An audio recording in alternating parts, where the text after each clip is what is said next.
பூவுக்குள்ளே பிறந்ததால் வாசங்களால் பேசுகிறார். வெண்ணிலவில் வளர்ந்ததால் வெளிச்சம் கோடி வீசுகிறார். மங்கையின் கன்னத்தில் மஞ்சளின் வண்ணங்கள் வந்ததும் எப்படியோ, மாலையின் வெயிலும் காலையின் வெயிலும் சேர்ந்ததால் இப்படியோ. அடி பூமியே நூலகம், பூக்களே புத்தகம் என்று நான் வாழ்ந்து வந்தேன். இன்று பெண்களே நூலகம், கண்களே புத்தகம் உன்னிடம் கண்டு கொண்டேன். அன்பு என்னாச்சு? ஏன் இவ்ளோ சோகமா இருக்க? ஏதாவது ப்ராப்ளமாடா? எதுவா இருந்தாலும் நீ என்கிட்ட சொல்லலாம். என்னாச்சு? நீ இப்படி எல்லாம் இருக்கக்கூடிய ஆள் இல்லையே. நான் வந்து உட்கார்ந்துட்டு இருக்கேன். இந்நேரம் நீ என்னென்னலாம் பேசியிருப்ப. ஆனா சார் என்னமோ சைலண்டா இருக்காரு. என்னடா ஆச்சு?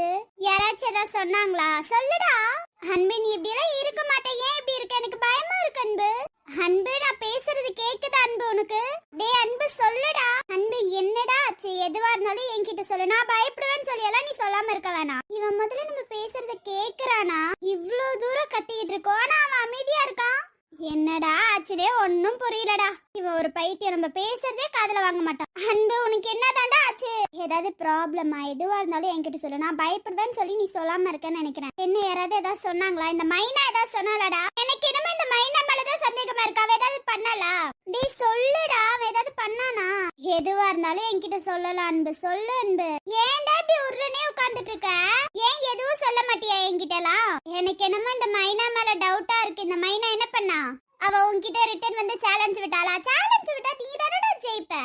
நீ அவளை பத்தி யோசிச்சுட்டு இருக்கியா? நீ அவளை பத்தி எல்லாம் பெருசா யோசிக்க மாட்ட, எனக்கு தெரியும். இருந்தாலும் எனக்கு என்னமோ ஒரு மாதிரி டவுட்டா இருக்கு. எனக்கு கன்ஃபார்மா தெரியுது மைனா தான் ஏதோ பண்ணிருப்பா. நீ இன்னைக்கு கூப்பிட்டு வச்சு அவளை திட்டுல இனிமே உன் பக்கமே வரமாட்டா. அவளை கூப்பிட்டு வச்சு இன்னைக்கு திட்டுனாலியன் பாரு. அவதான் ஏதாவது பண்ணிருப்பா. அந்த பைத்தியத்துக்கு ஒரு வேலையே இல்லை. எதையாவது செய்யறேன்னு சொல்லி என் அன்பை சோகமாக்கிடுவா. பாரு, என் அன்பு இதுல நல்லாவே இல்ல. உன் பொண்டாட்டி பிரெக்னெண்டா இருக்க, இப்படி எல்லாம் இருக்கலாமா? இப்ப பாரு, நல்லாவே இல்ல. எல்லாத்துக்கும் காரணம் இந்த மைனா தான். இவதான் ஏதாவது என் புருஷன் கிட்ட ஏதாவது சொல்லிருப்பா. அதனாலதான் என் புருஷன் இவ்வளவு சோகமா இருக்கா. அவளெல்லாம் திருத்தவே முடியாது. அதெல்லாம் திருடாத ஜென்மம். என்ன பண்ணாலும் திரும்பி தொலையாது. பெரிய இது நினைப்பதுக்கு அவளை முதல்ல என்ன பண்ணணுமோ அதை பண்ணி தொலையணும். இந்த வீட்டுக்குள்ள வந்து உட்கார்ந்துட்டு அவ ராஜ்ய மாதிரி அவ ஆடிட்டு இருக்கா. இது எனக்கு சுத்தமா பிடிக்கல அன்பு. ஏதோ அவ இஷ்டத்துக்கு அவ ஆடிட்டு இருக்க மாதிரி இருக்கு அன்பு. நல்ல பொண்ணு மாதிரி நடந்துக்கும். பொண்ணுக்கே துரோகம் பண்ணுவா அவளாம். நானும் ஒரு பொண்ணு, அவளும் ஒரு பொண்ணு தான். ஆனாலும் என்கிட்ட வந்து பெரிய இது மாதிரி பேசுவா. இத்தனைக்கும் உனக்கும் எனக்கும் கல்யாணம் ஆயிடுச்சுன்னு கூட தெரியும். ஆனாலும் அவளை திருந்த மாட்டாள. நான் அன்பதான் அடைஞ்சுதான் ஆகுவேன், புடிஞ்சுதான் ஆகுவேன்ட்டு. அவளெல்லாம் என்னத்த சொல்லி திருத்துறதோ ஒன்னும் புரியல. அதெல்லாம் மனுஷிதானாலும் எனக்கு புரியல. இன்னைக்கு இருக்க அன்பையே சோகமா உட்கார வச்சுட்டு இருக்காள் அவ. நல்லா சிரிச்சு பேசிட்டு இருப்பா. இன்னைக்கு என்ன இவ்வளவு சோகமா உட்கார்ந்துட்டு இருக்கான்? முதல்ல இவன் நான் சொல்றதை கேக்குறானே எனக்கு தெரியல. ஒரு மாசமா இருக்க பொண்ணு கத்த வைக்கிறான் இவனும் சேர்ந்துட்டு. அவதான் ஒரு பக்கம் லூசு மாதிரி ஆடுறானா. அவ சொல்றதை இவன் கேட்டு ஏன் சோகமா இருக்கான்னு தான் தெரியல. நம்ம பேசுறமே என்னமா ஏமா இப்படி கத்துறனாரு கேக்குறானா? அவன் நினைப்பு இங்க இருந்தா தானே அவன் அதெல்லாம் கேட்பான். அவன் நினைப்புதான் எங்கேயோ இருக்கே. நம்ம சொல்றதெல்லாம் காதுல வாங்கினாவாது நம்ம சொல்றதெல்லாம் காதுல வாங்குறான்னு சொல்லலாம். நம்ம சொல்றதா எதுவும் காதுல வாங்காத மாதிரி நடிச்சிட்டு இருக்கானே இவன். இவ்வளவு தூரம் கத்துறோம், ஆனாலும் காதுல வாங்குறானா? ஐயோ, அப்படி என்னதான் பிரச்சனைன்னு தெரியல. அப்படி என்னதான் மைனா பண்ணி வச்சாலும் தெரியல. இந்த மைனாவை முதல்ல சொல்லணும். மைனாவை ஏதாவது பண்ணி வச்சாதான் அன்பு கிட்ட வந்து பேச மாட்டா. இல்லனா அன்பு கிட்ட பேசிக்கிட்டே இருப்பா. அன்பு சோகமாயிட்டே தான் இருப்பான். ஒவ்வொரு விஷயம் கேட்க மாட்டான். பட் இன்னொரு விஷயம் நம்மளை பத்தி ஏதாவது சொன்னா அவன் ஃபீல் ஆகிடுவான். அதுக்காகவே இந்த மைனாவை இந்த வீட்டுல இருக்க வைக்க கூடாது. அவளுக்கு தான் அவ்வளவு பெரிய வீடு இருக்கே, அங்க போக வேண்டியதானே. என் அன்பு மாமா தான் எனக்கு புருஷன். இந்த ஜென்மத்துக்கு அவன் மட்டும்தான் சொல்லி ஏண்டா உயிரை வாங்குறாலோ தெரியல. அவங்க அம்மா அவளுக்காக அவ்வளவு பெரிய வீட்டை எங்ககிட்ட இருந்து புடுங்குனாங்க. இது பத்தலையே அவளுக்கு. இன்னமும் என்கிட்ட இருந்து அன்பு மாமாவை புடுங்கணுமா இவளுக்கு? அம்மாவுக்கு பிள்ளைக்கும் நம்ம கிட்ட இருந்து ஏதாவது புடுங்கலன்னா தூக்கம் வராது போல. ஃபேமிலியை வெளியில துரத்திட்டு இப்ப எப்படிதான் அந்த தனி வீட்டுல இருக்காங்களோ தெரியலப்பா. அவ்வளவு பெரிய வீடே இவளுக்காக தான். அவங்க அம்மா என்னன்னா ஃபேமிலி அடைச்சு துரத்துனாங்க. இவன் என்னன்னா இங்க வந்து உட்கார்ந்து நம்மள இம்சை பண்ணிட்டு இருக்கா. இவளை எப்படி துரத்துறது? ஐயோ, அவ செய்யறதே நம்மளும் செய்யறோமோ. சரி விட, இருந்துட்டு போற வரைக்கும் இருந்துட்டு போறா. அவகிட்ட எல்லாம் சொன்னாலும் கேட்க போறது கிடையாது. வீட்டை விட்டு துரத்துனாலும் திரும்பி திரும்பி வந்து பேசிதான் போறா. அதுக்கு எதுக்குடா நம்ம இவ்ளோ கஷ்டப்படணும்? பேசாம அவ பாட்டுக்கு ஒரு ஓரமா இருக்க, நம்ம பாட்டுக்கு ஒரு ஓரமா இருக்கணும்னு இருந்துடணும். இதுதான் ஒரு நல்ல பொண்ணுக்கு அழகு. அவகிட்ட எவ்வளவு சொன்னாலும் கேட்க போறது கிடையாது. கேட்காதவகிட்ட சொல்லி நமக்கு என்ன பிரயோஜனம்? ஒன்னும் இல்ல. அவங்க அம்மா நல்லவங்களா இருந்திருந்தா புள்ளையும் நல்லவளா இருந்திருப்பா. அவங்க அம்மாவே கேடிக்கிட்டவங்களுக்கெல்லாம் கேடிக்கிட்டவங்களா இருக்காங்க. சொந்த ஃபேமிலியவே வீட்டை விட்டு துரத்துனவங்க. இதெல்லாம் பொண்ணு நல்லபடியா நீ இருமானா சொல்லி வளர்க்க போறாங்க? வாய்ப்பே இல்ல. போய் அன்பை கூட்டிட்டு வா, அன்புதான் உன் புருஷன் அப்படி இப்படின்னு சொல்லியிருப்பாங்க. என்னதான் அம்மாவும் சரியில்லை, நமக்கு வாச்ச அத்தையும் சரியில்லை. அந்த அத்தைய நல்லா அப்பவே போட்டிருந்தா இந்நேரம் அவங்க பொண்ணு போல. ஐயோ கடவுளே, எல்லாத்தையும் நம்மளே சொல்லி புரிய வைக்க முடியுமா? அவங்களுக்கு தான் யோசிக்கணும். இத கொடியமா நம்மளே சொல்றது. இவன் ஒருத்தன் என்னையே தான் பாப்பானா, ஆனா நான் பேசுறது எதுவும் காதுல வாங்க மாட்டான். ஐயோ கடவுளே, எவ்வளவு நேரம் தான் இவங்கிட்ட கத்திட்டு இருக்கிறது. முதல்ல இங்க வந்து உட்கார்ந்தது தப்பா போச்சுப்பா. பையன் தனியா உட்கார்ந்துட்டு இருக்காருன்னு இப்ப போய் உட்காரலான்னு உட்கார வந்தேன். இவன் என்ன சோகமா இருந்து என்னையும் சோகமாக்கிடுவான் போல. அன்பு கேக்குதாடா? டே அன்பு, ஓய் அன்பு, அன்பு கொழுந்து உதைக்கிறாடா. அன்பு அன்பு, என்னடா ஆச்சு? நாள் ரொம்ப நெருங்கிட்டு இருக்கல. அன்பு உனக்கு என்னாச்சு? ஏன் இப்படி சோகமா அழுகுறடா? நீ என் முன்னாடியால அழுகவே மாட்டியேடா. டேய் நீ என் முன்னாடி அழுக மாட்ட, என்னடா ஆச்சு? அன்பு எதுவா இருந்தாலும் சொல்லு, ஏதாவது ப்ராப்ளமாடா? டேய் அன்பு சொல்லுடா, எதுவா இருந்தாலும் பரவாயில்ல என்கிட்ட சொல்லு, நான் இருக்கேன் உனக்கு எப்போதுமே. நீ இப்படி அழுகிறத பார்க்க என்னால முடியல தெரியுமா? நான் என் மூஞ்சில மட்டும்தான் சிரிப்பு இருக்கு, எனக்கு கஷ்டமா இருக்குடா. நான் ஃபீல் பண்ண ஆரம்பிச்சிட்டேன்னா நீ இன்னும் ஃபீல் பண்ணுவ. என்னாச்சு அன்பு? எந்த ப்ராப்ளம் இருந்தாலும் என்கிட்ட சொல்லு, நான் எப்போதும் உன் கூட இருப்பேன். என் அன்பு முத டைம் என் முன்னாடி அழுகுறானா ஏதாவது ஒரு விஷயமா தான் இருக்கும். என்னடா ஆச்சு? என்னடா நான் பேசிட்டே இருக்கேன், நீ எப்போதுமே சைலண்டா இருக்க மாட்டேன். நீங்க என்ன அவ்வளவு சைலண்டா இருக்க? நான் பேசுறதுக்கு ஆப்போசிட் பேசிக்கிட்டே இருப்படா. ஒரு 10 நிமிஷமா உன்கிட்ட பேசிட்டு இருக்கேன், ஆனா நீ எதுவுமே பேசல என்கிட்ட. இப்ப குழந்தை எட்டி ஒதிக்கணும்னு தான் சொன்ன, நீ என்ன அழுகுற? என்னடா ஆச்சு உனக்கு? ஏதாவது சொன்னாதானே எனக்கும் தெரியும். இப்படி உட்கார்ந்து அழுந்துட்டே இருந்தா வேலைக்கு ஆகும் அன்பு. என்ன எதுவா இருந்தாலும் பரவாயில்ல என்கிட்ட சொல்லு. நீ அன்பு சொல்லுடா. டே அப்புறம் உனக்கு அவ்வளவுதான்டா மரியாதை. இப்படி அமைதியாவே இருந்தேனா பாத்துக்கோ, அப்புறம் எந்திரிச்சு போயிருவேன்டா. நீ இப்படியே அமைதியா இருந்தா நான் அதை தான் அன்பு பண்ணுவேன். என்னடா ஆச்சு சொல்லி தொலைடா. முதல்ல அழுகிறது நிப்பாட்டு. என் முன்னாடி எப்போதுமே நீ அழுக கூடாது, அழுகியே நிப்பாட்டுறா. இன்னும் கொஞ்ச நாள் தானே இருக்கு குழந்தை வெளியில வரதுக்கு. சரிடா, அதுக்கே நீ அழுகுற? ரொம்ப கஷ்டப்படுவல. அதுக்குதான் நீ அழுகுறியாடா? உனக்கு எதுவும் ஆயிராதுல்ல? எனக்கு என்னடா ஆக போகுது? நீ இருக்கும் போது, எனக்கு என் புருஷன் இருக்கும் போது எதுவும் ஆகாது. அதனால நீ ஃபீல்லாம் பண்ணாத. உனக்கு எதுவும் ஆக கூடாது சரியா? நீ என்ன திரும்பி பார்க்க வரணும். அதுக்கும் நீ அழுகிறதுக்கும் என்னடா சம்பந்தம்? என்ன பயம் வந்துருச்சா? ரொம்ப பயமா இருக்குடி. பயப்படாதடா, ஒண்ணுமே ஆகாது. உள்ளார நாங்க 3 பேர் போவோம், 3 பேரும் நல்லபடியா வெளியில வருவோம்டா. நீ கவலையே படாத. நான் உன்னை பார்க்க வேணாமா? அப்புறம் நீயும் குழந்தைங்களுக்கு மட்டும் தான் முக்கியம் கொடுத்துட்டேனா, அப்ப இந்த பொண்டாட்டிக்கு எப்படி பாசம் கொடுப்ப? பாசம் கொடுக்கறதுக்காக தான் நான் இருப்பேன்டா. நான் போயிட மாட்டேன், வந்துருவேன் சரியா? இப்படி எல்லாம் யோசிக்கிற அளவுக்கு அவ்வளவு சீக்கிரம் நான் போயிட மாட்டேன். உன்னை விட்டுட்டு உன் கூட இருந்து உன்னை டார்ச்சர் பண்ணி இதெல்லாம் முடிச்சதுக்கு அப்புறம் தான் நான் போவேன். அம்மா வளகாப்பு பண்றேன்னு சொன்னாங்க. ஆமாண்டா தெரியும்டா, வளகாப்பு சீக்கிரம் பண்ணணும், 9 மாசம் ஆச்சுன்னு சொன்னாங்க. அதுதானே? ஆமா, ஆனாலும் எனக்கு ரொம்ப பயமா இருக்கே. பயப்படாதடா, நான் இருக்கேன்டா. நீ போயிட்டு திரும்பி வந்துருவதானே? நீ எனக்கு ரொம்ப முக்கியம்டி. ஐயோ நான் உனக்கு ரொம்ப முக்கியம் தெரியும்டா. உன்னை விட்டுட்டு அவ்வளவு சீக்கிரம் போக மாட்டேன். உன்னை விட்டுட்டு போயிட்டு நீ வேற ஏதாவது பொண்ணை காதலிக்க ஆரம்பிச்சிட்டனா, அதுக்காகவே உன்னை விட்டுட்டுலாம் தனியா போக மாட்டேன். போனாலும் உன்னை கூட்டிட்டே தான் போவேன், ஞாபகம் வச்சுக்கோ. எப்போதும் என் கூட இருப்பல்ல, கடைசி வரைக்கும் என் கூட இருப்பல்ல. கடைசி வரைக்கும் என் உயிர் போகிற வரைக்கும் உன் கூட தான் இருப்பேன். அப்படியெல்லாம் பேசாதேன்னு சொன்னேன். சரிடா, நீ இப்படி உட்காந்து அழுகிறது நிப்பாட்டா. நீ அழுகிறது நல்லாவே இல்ல அன்பு, தயவு செஞ்சு அழுகாத சரியா? நான் இவ்வளவு சிரிச்சிட்டு இருக்க, குழந்தைங்களும் உள்ளார எப்படி எட்டி வச்சிட்டு இருக்காங்க தெரியுமா? நீ மட்டும் தான் சோகமா இருக்க. குழந்தைங்க பாரு, அப்பா ஏமா அழுகுறாங்க, அழுக வைக்காதீங்க, நீங்க தானே அழுக வச்சீங்கன்னு கேக்குறாங்க. நானடா அழுக வச்சவன? குழந்தைங்க பாரு என்னையே சொல்றாங்க, உனக்கு அவ்வளவுதான்டா. மரியாதையே இந்த அழுகையை நிப்பாட்டு. நினைச்ச வந்ததுல இருந்து நம்ம இவ்வளவு பேசி அவன் பேசலையே, ஏதோ ஒண்ணு இருக்குமே நினைச்சேன்டா. அந்த மாதிரி கண்டிப்பா இருக்குன்னு தெரிஞ்சு போச்சுடா. பயப்படாதடா, அவ்வளவு சீக்கிரம் போயிட மாட்டேன். அதுவும் அன்பான அன்பை விட்டுட்டுலாம் போக மாட்டேன்டா. எப்போதும் நான் உன் கூட இருப்பேன் சரியா? அதுக்கு உட்காந்து இப்படி எல்லாம் ஃபீல் பண்ணலாமா? ஃபீல் பண்ண கூடாதுடா. நீ ஃபீல் பண்றத பார்த்து ஸ்னேகா ஃபீல் பண்ணுவா. ஸ்னேகா ஃபீல் பண்ணனா குழந்தை ஃபீல் பண்ணும். குழந்தை ஃபீல் பண்ணனா அண்ணன் ஃபீல் பண்ணுவாங்க. இத்தனை பேர் ஃபீல் பண்ணுவாங்கடா. அதனால வருத்தப்படக்கூடாது, சந்தோஷமா இருப்பாரு. நெருங்க நெருங்க நான் பயந்தா லாஜிக் இருக்கு. நானே பயப்படல, நீ ஏன் பயப்படுற?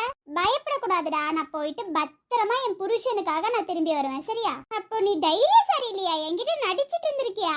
ஒரு தைரியம் இல்லாதவனே என் அப்பா கையில பிடி வச்சுட்டாரு, அதுதானே? நீ விளையாட்டுக்கு பேசாத, நான் சீரியஸா பேசிட்டு இருக்கேன். ஓ சீரியஸா பேசுறீங்களா? போங்க ஐசியூல உட்காந்துக்கோங்க போங்க. சௌமியா விளையாடாத. என்ன பார்த்தா விளையாடுற மாதிரியா இருக்கு? நானும் இங்க சீரியஸா தான் பேசிட்டு இருக்கேன், ஞாபகம் வச்சுக்கோ. எனக்கு ஒன்னாகுலனா கூட ஆக வச்சிருவேன் போல. கொஞ்ச நேரம் அமைதியா இருக்கியா? அதெல்லாம் பயப்படாதடா. நானும் குழந்தைங்களும் பத்திரமா வெளியில வருவோம். நீ அதை நினைச்சலாம் பயப்படாத. ஃபீல் பண்ணவே கூடாதுடா. ஹாப்பியா இருக்கணும்டா. நான் ஹாப்பியா இருக்கணும்ல. நீ எழுந்தனா உன் குழந்தைங்களும் அழுகும்டா. அது மட்டும் இல்ல, 9வது மாசம் நல்லா ஜாலியா சந்தோஷமா இருக்கணும். நீ என்னன்னா என்ன அழுக வைக்கிற பாத்தியா? அழுக வைக்க கூடாதுடா, என்ன ஞாபகம் வச்சுக்கோ. ஃபீல் பண்ணாத சரியா? நான் எப்போதும் உன் கூட தான் இருப்பேன். உன்னை விட்டுட்டுலாம் போக மாட்டேன். என்னை விட்டுட்டு போயிட மாட்டேன்ல? ஐயோ உன்னை விட்டுட்டு போவே மாட்டேன், போதுமா? இதுக்கு மேலே என்னால சொல்லி எல்லாம் புரிய வைக்க முடியாதுடா. எனக்கு டயர்டே ஆயிடுச்சு உன்கிட்ட பேசி பேசி தெரியுமா? எனக்கு போய் ஒரு ஜூஸ் போட்டு அப்போ எந்திரி எந்திரி உட்காந்துட்டே இருக்காத. இரு 5 நிமிஷத்துல வந்துடுறேன். அதானே, எவ்வளவு அழுந்தாலும் பரவாயில்ல, பொண்டாட்டிக்கு செய்ய வேண்டியதை கரெக்டா செய்யணும், அதுதானே அன்பு? என் பொண்டாட்டி தான் டயர்ட் ஆயிடுச்சுன்னு சொல்றாளே. நான் சொல்றேன்ல, யாரால பேசி பேசி டயர்டாக்கி வச்சிட்டேன். ஓ, எப்போதும் இந்த பொண்டாட்டி உன் கூட தான் இருப்பேன். உன்னை விட்டுட்டு அவ்வளோ சீக்கிரம்லாம் போயிட மாட்டேன். ஆனது சிரிப்பினர் சிதறும் அழகினை போக்கள் ரசித்தே வாசம் பிறந்தது. வேர்வை துளிகளும் தீர்த்தம் போல என் மேலே படுகையில் பாவம் அழியுதோ. இருவர் வாழும் உலகிலே உன்னை அணைத்துக் கொள்வேன் உயிரிலே. இரவில் தேயும் நிலவிலே நாம் சேர்ந்து வாழ்வோம் அருகிலே. உன்னோடு வாழும் ஒவ்வொரு நாளும் இறகை போல பறக்கிறேன். நான் உன்னோடு வாழும் நொடியில் ஏனோ மீண்டும் முதல் முறை பிறக்கிறேன். உன் பார்வை என்னை கொள்ள சாய்ந்தேனே நானும் நல்ல. நீதா என் மன்னவா, நீதா என் மன்னவா. புக்கு படிச்சு கொடுக்குறேன், நீ ஏன்டா என்ன இம்சை பண்ற? குழந்தைக்கு கதை சொல்லி கொடுத்துட்டு இருக்கேன். ஆமா, அந்த குழந்தை நல்லா கேக்கும். நான் பேசாம போய் படுத்து தூங்கி இருப்பேன்டா. அதை விட்டுட்டு ஏன்டா என்ன இம்சை பண்ற? இரு, குழந்தை தூங்கல, குழந்தை கதை சொல்லி தூங்க வைப்போம். டேய், எனக்கு தூக்கமா வருது. ஏன்டா என்ன இம்சை பண்ற? ஐயோ, உன் தொல்லை வேற தாங்க முடியல. கதை சொல்லி தரேன், மண்ணாங்கட்டி சொல்லி தரேன்னு. தம்பி, இந்த டைம்ல நல்லா ரெஸ்ட் எடுக்கணும்டா. நீ என்னன்னா என்ன உட்கார வச்சு பாடம் எடுத்துட்டு இருக்க.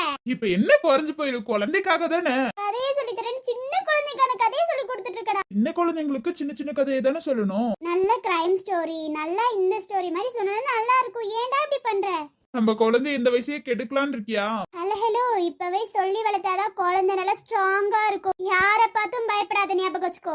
அதெல்லாம் என் குழந்தை பயப்படுதோ இல்லையோ, என் குழந்தைக்கு நான் கதையை சொல்லி தரதா போறேன். சரி, நீ சொல்லி கொடு. எனக்கும் புரியுற மாதிரி சொல்லலாம்ல. சரி, நீயும் கேளுடி. இது எனக்கு பிடிக்கல ஜீவா. நீ என்ன பண்ற? கிரைம் ஸ்டோரி புக்கா வாங்கிட்டு வந்து சொல்லி தெரியா? இல்லாட்டினா இந்த மாதிரி டிடெக்டிவ் இந்த மாதிரி ஏதாவது பார்த்து சொல்லி கொடுறா ப்ளீஸ்டா. இதெல்லாம் எனக்கு ஒரு மாதிரி ரொம்ப போர் அடிக்குது ஜீவா. ஐயோ, நீ இந்த கதையை சொல்லி கொடுத்து எனக்கு போர் தான் அடிக்குது தெரியுமா? ஹாஃப் அன் அவர் பாட்டி சுட்ட வடை மண்ணாங்கட்டி தானே நீ சொல்லி கொடுத்துட்டு இருக்க. ஓய் மண்ணங்கட்டி எல்லாம் பேசக்கூடாது. பேசாம இருந்துரு, செம்ம கோபத்துல இருக்கேன். தூக்கம் வருதுன்னு சொன்னேன். சரி, போய் தூங்கு பொண்டாட்டி, நீ சொன்னியாடா. ஆனா என் குழந்தை என்ன தூங்கலையே, நானே பண்றது. குழந்தை என்னன்னா ஒரு பக்கம் வீட்டுல எட்டி வச்சுக்கிட்டே இருக்கு. நீ என்னன்னா ஒரு பக்கம் என்ன தூங்க விடாம பண்ணிட்டு இருக்க. அப்பாவும் குழந்தைய சேர்ந்துட்டு என்ன இம்சை பண்றீங்கடா. குழந்தை வெளியில வரதுக்கு முன்னாடியே என்ன இம்சை பண்ணுது. இது இவ்ளோ பெரிய மாடா வளர்ந்து என்ன இம்சை பண்ணுது. என்ன மாதிரி எனக்கு புருஷனும் கிடைச்சிருக்கா, எனக்கு குழந்தையும் கிடைச்சிருக்கு பத்தியா? ஆமா, அப்பா மாதிரி தானே குழந்தையும் இருக்கும். அம்மா மாதிரி இருந்துருன்னு சொல்லிடாத. இப்ப நீ தானடி சொன்ன, நானா சொன்னேன்? ஏதாவது சொல்லிட போறேன் ஜீவா. நான் செம்ம கடுப்புல உட்காந்துட்டு இருக்கேன். கதை சொல்றேன் அதை சொல்றேன்னு சொல்லிட்டு இருந்தேன்னு வச்சுக்கோயேன், நான் பாட்டுக்கு எந்திரிச்சு கீழே போயிடுவேன். என் பொண்டாட்டி காலை தரையில படக்கூடாதுன்னு சொல்றேன், நீ என்ன கீழே போறேங்கிற? இப்ப நான் உன் தலையில வச்சிருக்கேன், தரையில தானே வச்சிருக்கேன். ரொம்ப ரைமிங்கா பேசிட்டு இருக்கேன்னு ரொம்ப கடுப்பேத்தாத. ஆனாடா கடுப்பேத்துற, நீ தான் என்ன உட்கார வச்சு கடுப்பேத்திட்டு இருக்க. பேசாம அந்த ஆளை நான் போயிட்டு கீழே தூங்குவேன். அதை விட்டுட்டு நீ தேவையில்லாம பண்ணிட்டு இருக்கடா. உட்கார வச்சு கதை சொல்லி தரமா, கேளுமா அப்படின்னு சொல்லிட்டு தூங்குனதுக்கு அப்புறம் வேணா நீ உன் குழந்தைக்கு கதை சொல்லு. நீ தூங்கும் போது என் குழந்தையும் நல்லா தூங்குமே, நான் எப்படி கதை சொல்லுவேன்? ஐயோ சாமி, நீங்க எப்படியோ சொல்லிக்கோங்க, எனக்கு ப்ராப்ளம் இல்ல. என்ன ஆளை விட்டா சரிதான்டா. இவங்க இஷ்டத்துக்கு இவங்க பண்ணுவாங்களா, இது பண்ணணுமா? ஆமா, இந்த மைனா என்ன நேரம் வந்திருப்பாளே, அவ ஒரு பொறாம பிடிச்ச காரியாச்சே. அவளா வரும்போது கீழே எங்கேயோ உட்காந்து எதையோ தீவிரமா யோசிச்சுட்டு இருந்தா. எதை நான் சொல்லட்டுமா? சரி சொல்லு. எப்படி அன்பு அண்ணனை சௌமியா கிட்ட இருந்து பிரிக்கிறதுன்னு யோசிச்சுட்டு இருந்திருப்பா. இது எல்லாத்துக்கும் தெரிஞ்சது தானே. தெரிஞ்சதுதான். இப்ப கண்டிப்பா அதான் உட்காந்து யோசிச்சுட்டு இருக்க போறா. அது எனக்கு நல்லாவே தெரியும். என்ன அங்க விட்டுட்டு இப்ப எப்படியும் கண்டிப்பா மாடிக்கு வருவா. அவ நம்ம கிட்ட வந்து சௌமியாவை பத்தி நல்ல தப்பா பேசுவா. அதையும் நம்ம கேட்டு கத்தணும். அதுதான் அவளுக்கு வேணும். அதனால சொல்றேன்டா, அவ எதை பேசினாலும் நீ காதுல வாங்கிக்காத. அது என்னமோ பேசிட்டு போகுது. இந்த காதுல வாங்கிட்டு இந்த காதுல விட்டுரு. நம்ம எதுக்குடா அப்படி பண்ணணும்? காதுலயே வாங்காம விட்டுரு. அவன் எவ்வளவு ரொம்ப திட்டுறடி நீ. அப்புறம் என்ன, எப்படி அண்ணனையும் அண்ணியவோ பிரிக்கலாம் அவன் நினைப்பா. அதுதானே, என்ன அண்ணில கூப்பிடுற? அதுவாடா, ஃப்ளோல வந்துருச்சு விடு. அதெல்லாம் கண்டுக்காத நீ. எப்படி எனக்கு கொஞ்ச நேரத்துல மாடிக்கு வருவா. அதனால தான் நான் சொல்றேன், நம்ம கீழே போயிடலாம்டா. நீ என்னமோ குழந்தைக்கு கதை சொல்லிட்டு இருக்க. அவ தேவையில்லாம வந்து சொல்லுவா. இதெல்லாம் நமக்கு தேவையா? அவ என்னமோ சொல்லிட்டு போற, நமக்கு என்ன? அவ சொல்றத பார்த்துட்டு குழந்தை வயித்துல எட்டி உதிச்சுக்கிட்டே இருக்கு தெரியுமா? எனக்கு தான் வலிக்குது. அவ பேச்செல்லாம் குழந்தைனாலையும் கேட்க முடியாது, ஏனாலையும் கேட்க முடியாதுப்பா. நீ வேணா உட்காந்து கேளு. ஏன்னா அவ அத்தை பொண்ணு தானே. அவ எனக்கு அத்தை பொண்ணெல்லாம் இல்லப்பா. பின்ன என்ன சொத்த பொண்ணா? ஏன்டி அவளை போட்டு டார்ச்சர் பண்ற? விட அவளை பத்தி பேசி நம்மளும் மூட் ஆஃப் ஆகணும். சரி விடு, அவளை பத்தி நம்ம ஏன் பேசிட்டு இருக்கட்டும். சரி புருஷா கீழே போலாமா? என்னடி இன்னைக்கு ஒரு நாள் மாமான்னு கூப்பிட்ட, அதுக்கப்புறம் போடா வரான்னு தான் கூப்பிடுற பத்தியா? இப்ப மாமானா கூப்பிடணும், வாடா போலாம். மாமான்னு கூப்பிட்டா கீழே போலாம், மாமான கூப்பிட்டு தான் நீ கீழே வரணும்னு அவசியம் இல்லப்படா. கூப்பிட்டாதான் உன்னோட வேலைனா புடிச்சு வச்சுட்டு உட்காந்து குழம்பத்துக்கோ. டேய் விட்டுடா, நான் கீழே போய் தூங்கணும், எனக்கு செம்மையா டயர்டா இருக்கு ஜீவா. இப்படியே நீ உட்காந்து கதை சொல்லிட்டு இருந்தேன்னு வச்சுக்கோ, இன்னும் நல்லா தூக்கம் வருது, நல்லா அப்படியே உட்காந்து தூங்கிடுவேன் பாத்துக்கோ. அந்த மாமான்னு சொல்லு, வேணா கீழே கூட்டிட்டு போறேன். சரி மாமா போலாமா மாமா? இப்ப போலாம். இப்பதான் என் பொண்டாட்டி அவ்வளவு அழகா பேசுறா. பேச வச்சுட்டு போலாமா? ஓகேடி பொண்டாட்டி. ஓகே மாமா வாங்க. இருந்தாலும் உன் கண்ணில் கனவாக நான்